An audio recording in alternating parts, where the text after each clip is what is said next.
Here you go guys, another video by Oscam, as I'm a professional chef and I thought when I'm cooking something I should share that with my viewers. If anybody, even one person who wants to learn how to make a chicken curry or lamb, or you can replace it with anything with that recipe here. Yeah, if someone learns something, I'll be very happy. So let me start here. So you need a 1 onion and then dice it up any way you want. You can slice it, dice it, whatever. Then we got 5 cloves of garlic, and we have about 20 grams of ginger. So it's around 20-25 grams or whatever. You can put 30 grams or 35, it doesn't really matter. It doesn't have to be exact because it's not a pastry. So with chili is just to add in there, so it'll give some flavor. And we have cardamoms here. Look closer, yeah, the bay leaves, brown cardamom, and the cinnamon sticks. All this we will be adding together to the chicken. And we have spices here, as you can see. That's the turmeric, garam masala, coriander ground, and a cumin powder. That's basically 3 spices that we will be using. Instead of buying a cheap paste or something from supermarket and cooking, which only smells good and it doesn't taste good, you rather follow this recipe. And I have 2 kilos of chicken drumsticks here. You can use anything. You can use 2 kilos of chicken or 1 kilo of chicken. You can use 2 kilos of drumsticks, or you can use like a thigh fillet. You can use a chicken breast if you like. But let me tell you one thing with the chicken breast, it's gonna be really dry if you're making a curry. I would rather prefer you to get chicken thigh fillet, which is the best idea. So yeah, I got that from LD, 2 kilos, and I'm gonna keep it whole in the curry straight in.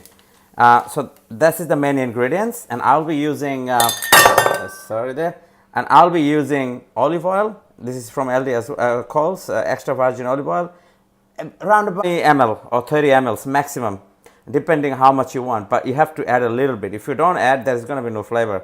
You can use as less as you want, you can use as much as you want, but I would suggest you put at least 20 to 30 ml, because otherwise your chicken curry is not going to taste good. And salt as much as you want to do.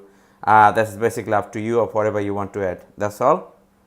Let's get started with the curries. So all these ingredients here, I'm just going to put it in. It cannot get any easier than that. Other spices. Let's put it in. Salt.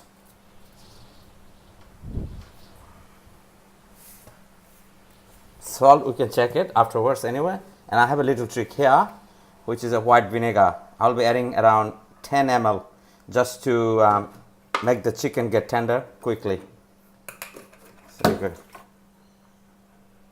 slight touch of vinegar. The olive oil, that's what I would say. Just guess, or you can just do if you measure it. You mix it, that's all you need. Just turn on the lights, just turn on the fire, and you will be cooking pot. It's the Sunbeam that I usually use for most of my cooking. It has only been 3 minutes steaming out, and all you need to do is now is just mix it. Wooden spoon. If you are using a non-sticky pan, then you can use a wooden spoon. But if you don't have a non-sticky pan, it doesn't matter. You can use a wooden spoon, either any other spoon. So you just keep mix it up a little bit, just so that the top part gets to heat as well. So as you can see, they're nearly starting to cook. All I want to do is now to keep it for around 3 minutes to cook like that, and then add a little bit of water and then finish it off. Here you go. Just adding a bit of water to cover up halfway through, and let's cover it. So that's how the curry should be looking once it's done. Yeah, so here you go guys. Very easy and simple way, under 20 minutes, chicken curry. Thanks for watching. It's Oscam here.